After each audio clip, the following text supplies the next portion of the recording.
With the judicial system apparently paralyzed, Larry King spent Franklin's money on courting political influence.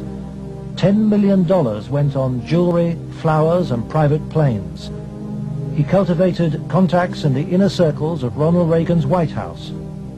At his palatial homes, 3 in Omaha and 1 in Washington, D.C., he held extravagant parties for the influential and powerful. His lavish spending bought him a protected life. Larry King was constantly heralded, cheered, applauded in the news media as the great businessman that's helping the poor people, the black community of Omaha. But King's extravagance attracted the attention of the Internal Revenue Service. As a result, on April the 11th, 1988, the Franklin Credit Union was raided and closed by the FBI.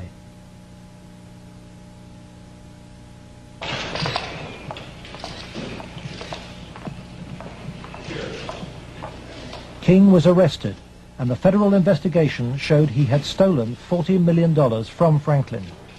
Documents we possess reveal the FBI interviewed many of the victims of Larry King's sex ring, but no action was taken.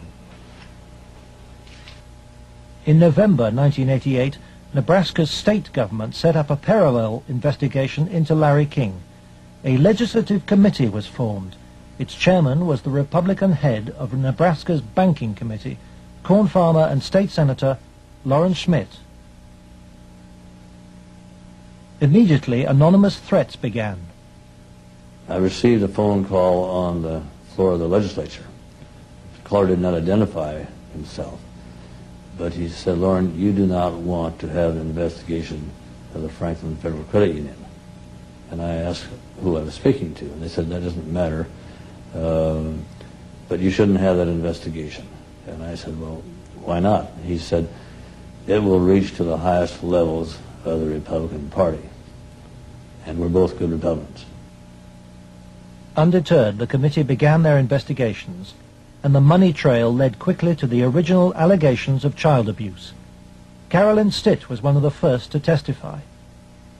The night before we testified before the legislative committee, I did receive a phone call at home that said, "If you speak, you won't live to regret it."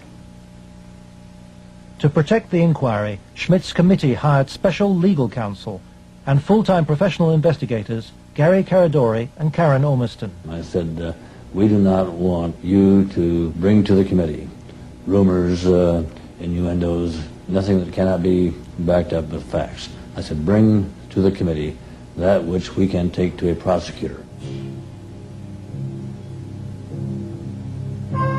The investigators found new victims of King's pedophile network, many on the streets of Omaha. The picture they built up was of a large ring of rich and powerful pedophiles. Many named the same men as those involved with the Boys Town cases 3 years earlier. They were telling us about prominent people in Omaha and elsewhere that were abusing children at parties. The prominent citizens' names that originally came up were of concern to me because I knew many of those individuals, and I, very frankly, was shocked to have those names show up on the list. To provide the committee with hard evidence, the investigators recorded their new witnesses on videotape. Paul Bonassi had been the victim of abuse since he was 8. He was present at many of Larry King's sex parties. Caradori traced him to the county jail. He had been convicted of fondling his young cousin. Who were some of these people that would come to these parties? Larry King, Peter Citron, he didn't seem like he was like people. Media personality Peter Citron procured some of his victims from Boys Town. The kids he liked were mainly around the age of probably about 8 and 13. It was mainly fondling and oral sex with him. He did have some anal sex, but he usually did that with the older kids. The parties involved ever more sadistic abuse. Whenever you were tied up for Was there anybody else present other than you, Peter Citron? Yes. Who was that? It was Alan Bear's friend. Millionaire Alan Bear hosted parties for a large number of sadistic pedophiles. Paul Benassi suffered at their hands. You okay? Yeah. They tied me up and I had some other kids perform sex on me and they both chained me and they burned me some cigarettes. Okay. Just take a deep breath now.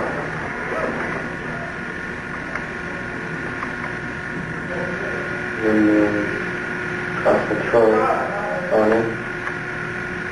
Troy Bonner would tie you up? He was there. Troy Bonner was found by the investigators and his videotaped testimony taken under oath. I was shocked when I walked in. There was a kid, I would say about 15 years old, out in the middle of the room. One guy was standing in front of him. He was bent over, and the other guy was like reaching under him, playing with his nipples, while a guy whom Jeff told me was a police officer shoving beads up his rectum. The police officer was shoving beads up his rectum? Yes. Bonner named Alan Bear as the man who introduced him to the sex parties. Alan Bear was a sick fuck.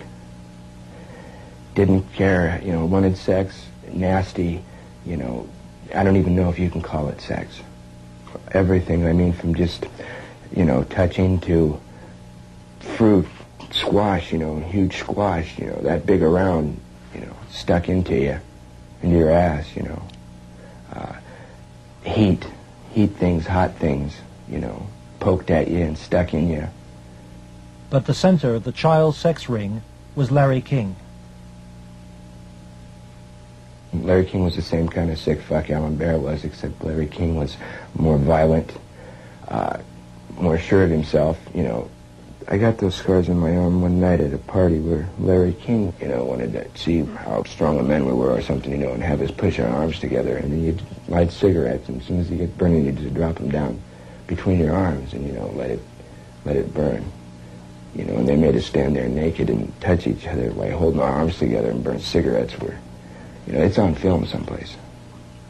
They filmed it, burning, I would, see him fuck a 10-year-old boy in the ass, until he bled, and, just pull out and stop and, push him down, and then go out and, meet with decent people. King would also provide underage girls for abuse. Alicia Owen told the investigators she was 15 when she attended her first party, introduced by a Boys Town boy. Caridori discovered her in jail where she was serving a sentence for passing bad checks. I met some guys there that were from Boys Town, and it was at that party that I met Larry King. At the time that I met Larry King, I did not know that he was Larry King. I had met him. It was the first time I'd ever met him. Larry King and Alan Bear frequently hosted the child sex parties in penthouse apartments at the Twin Towers luxury block in Omaha. A lot of it was me handcuffed with my hands behind my head and my feet tied, and doing different things. What do you mean? Sometimes there'd be a guy straddling over my face. Okay. Most of the time, Larry King took pictures quite a bit during that time. I know it's difficult. I don't know. Okay. And I think I could have said no. Okay. But I don't know. Okay. And Alicia, you're a victim. And with a young age, let's go off camera for a minute.